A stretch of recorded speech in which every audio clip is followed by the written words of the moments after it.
Assalamualaikum warahmatullahi wabarakatuh dan selamat sejahtera kepada semua pelajar. Baiklah, kita akan meneruskan pembelajaran kita dalam sejarah tingkatan 5 bab 7. Subtopik yang terakhir iaitu 7.6 rukun negara. Rukun negara sebagai tonggak kesejahteraan negara. Mari kita teruskan. Rukun negara ialah ideologi negara yang dibentuk sebagai sebahagian daripada usaha kerajaan untuk menyatukan dan membimbing rakyat ke arah perpaduan. Jadi rukun negara merupakan susunan prinsip hidup masyarakat yang mengandungi nilai kenegaraan dan norma sosial yang mencakupi seluruh aspek kehidupan bernegara seperti politik, ekonomi, agama, budaya dan perundangan. Rukun negara juga menggariskan ikrar yang perlu dihayati oleh warga negara Malaysia dan dianggap sebagai falsafah hidup rakyat Malaysia. Jadi mari kita teruskan kepada sejarah pembentukan rukun negara. Jadi sebenarnya rukun negara dibentuk ekoran daripada peristiwa 13 Mei 1969 iaitu peristiwa rusuhan kaum. Jadi rukun negara hasil daripada perbincangan dan pemikiran Majlis Perundingan Negara iaitu MAPEN yang dibentuk oleh Mageran pada tahun 1970. Jadi rukun negara telah diisytiharkan secara rasmi oleh Yang di-Pertuan Agong keempat pada 31 Ogos 1970. Bersempena dengan ulang tahun kemerdekaan yang ke-13. Pada tahun 2020, genaplah 50 tahun rukun negara dicipta. Baik, kita teruskan. Ini dia ikrar, gambar ikrar rukun negara oleh pemimpin dan rakyat. Ada glosari di sini. Ideologi, apa itu ideologi? Ideologi bermaksud fahaman atau ajaran yang digunakan atau dicita-citakan untuk dasar pemerintahan dan tujuan lain. Jadi inilah dia, kita katakan rukun negara merupakan ideologi negara kita.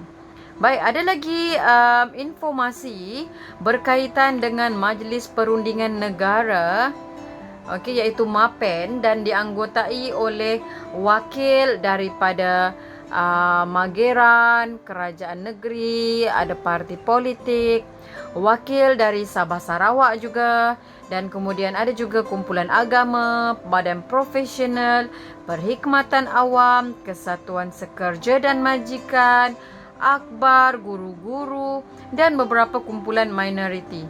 Semua terlibat dengan Majlis Perundingan Negara. Baik. Kita lihat di sini ada jubli emas rasmi sambutan jubli emas rukun negara. Logo bersempena dengan sambutan 50 tahun rukun negara kita pada tahun 2020. Ada beberapa ciri. Mungkin boleh kita lihat sedikit logo rasmi sambutan. Kita lihat ada 5 jalur. 5 jalur merupakan simbolik 5 prinsip rukun negara yang perlu dipatuhi. Nampak tak 5 jalur yang ada dalam ni? Ada 3 merah, 2 putih. Bulan dan bintang melambangkan prinsip kepercayaan kepada Tuhan. Jadi inilah dia bulan dan bintang. Ataupun kita lihat 5 jalur. Ni fokus dia kepada warna tadi. Kemudian bulan dan bintang ini. Kemudian ada tengkolok berkerawang bulan dan bintang. Tengkolok. Sebenarnya yang 5 jalur tadi ni adalah melambangkan tengkolok. Okey. Dia merupakan simbol prinsip kesetiaan kepada raja dan negara serta melambangkan prinsip keluhuran perlembagaan dan kedaulatan undang-undang. Kemudian angka 50. Ni angka 50 ni. Okey, fokuskan kepada angka 50 yang berwarna biru adalah bersempena dengan sambutan ulang tahun Rukun Negara yang ke-50 tahun, dan warna biru pada tulisan Rukun Negara dan juga nombor 50 ini melambangkan perpaduan dalam kesopanan dan kesusilaan. Jadi kita perlulah menghayati rukun negara kita. Mari kita lihat apakah matlamat rukun negara. Jadi jika kita lihat di sini, rukun negara dibentuk untuk mendukung cita-cita mencapai beberapa matlamat. Setiap matlamat ini berperanan bagi melahirkan sebuah negara yang rakyatnya hidup bersatu padu, aman dan sejahtera. Jadi mari kita lihat satu persatu matlamat rukun negara. Jadi kita mulakan dengan matlamat masyarakat demokratik. Okey. Kita nomborkan dia sebagai nombor 1. Okey, masyarakat demokratik. Kita mendukung cita-cita hendak memelihara cara hidup demokratik. Apabila rakyat bertindak melalui parlimen yang dilantik menerusi perlembagaan. Jadi perlembagaan negara ini menjamin kebebasan hak asasi dan kebebasan kegiatan berpolitik asalkan tidak melanggar undang-undang negara. Kepentingan negara hendaklah diutamakan lebih daripada kepentingan sesuatu kaum. Baik, kita teruskan kepada yang kedua, iaitu negara bersatu. Matlamat untuk negara bersatu. Kita mendukung cita-cita untuk mencipta satu bangsa dan negara yang bersatu padu. Setiap ahli masyarakat menganggap diri mereka sebagai rakyat Malaysia tanpa mengira keturunan atau kepercayaan. Mereka juga mempunyai kesetiaan dan cinta akan negara. Baik, kita teruskan kepada yang ketiga.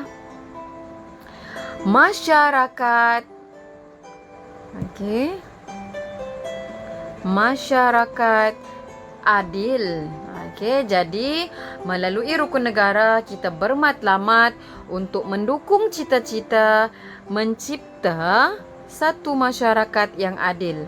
Apabila semua anggota masyarakat mempunyai peluang yang sama untuk menikmati kekayaan negara.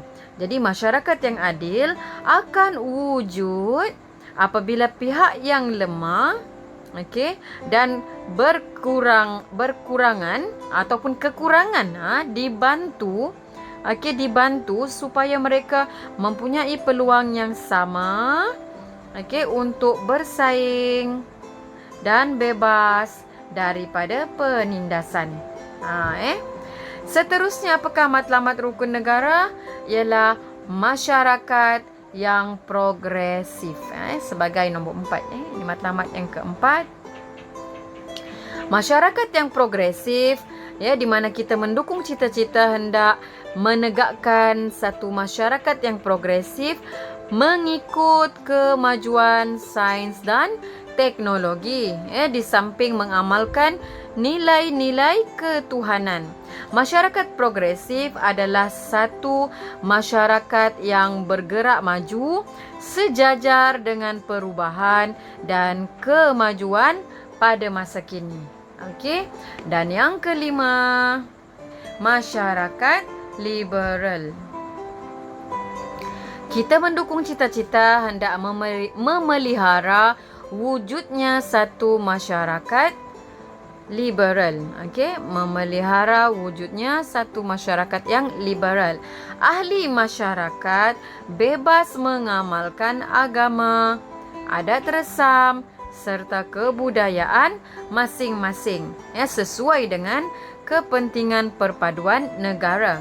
Ahli masyarakat bercita-cita mencipta satu masyarakat yang boleh menjadi sumber kekuatan kepada bangsa dan negara Malaysia. Jadi itulah dia matlamat, 5 matlamat rukun negara. Okey, negara, masyarakat. Kita lihat kebanyakannya ada masyarakat, ada 4 masyarakat dan 1 negara.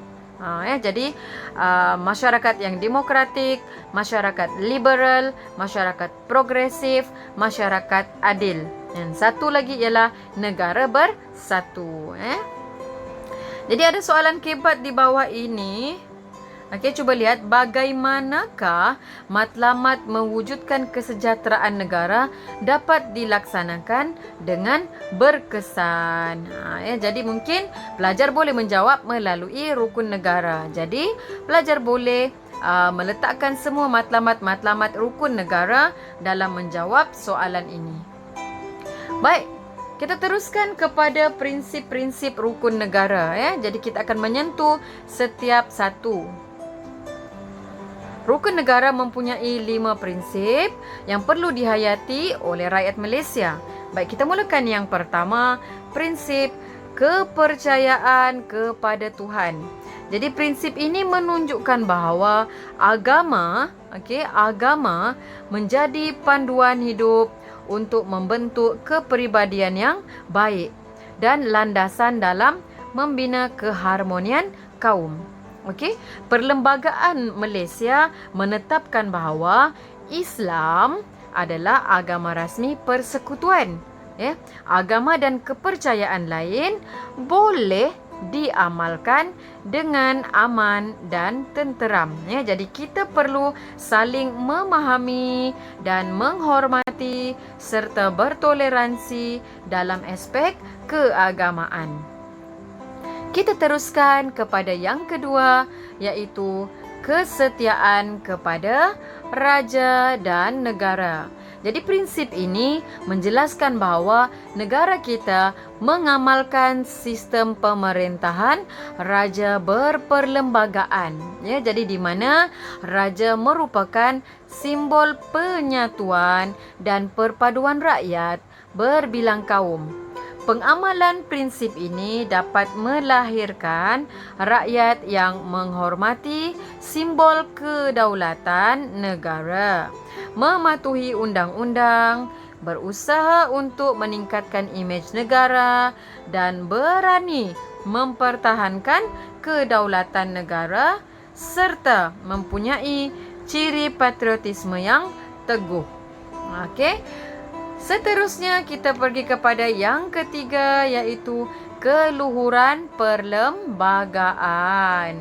Jadi prinsip ini membawa maksud ketertinggian, luhur ketertinggian dan juga keagungan perlembagaan atau undang-undang. Jadi perlembagaan berfungsi memberikan perlindungan.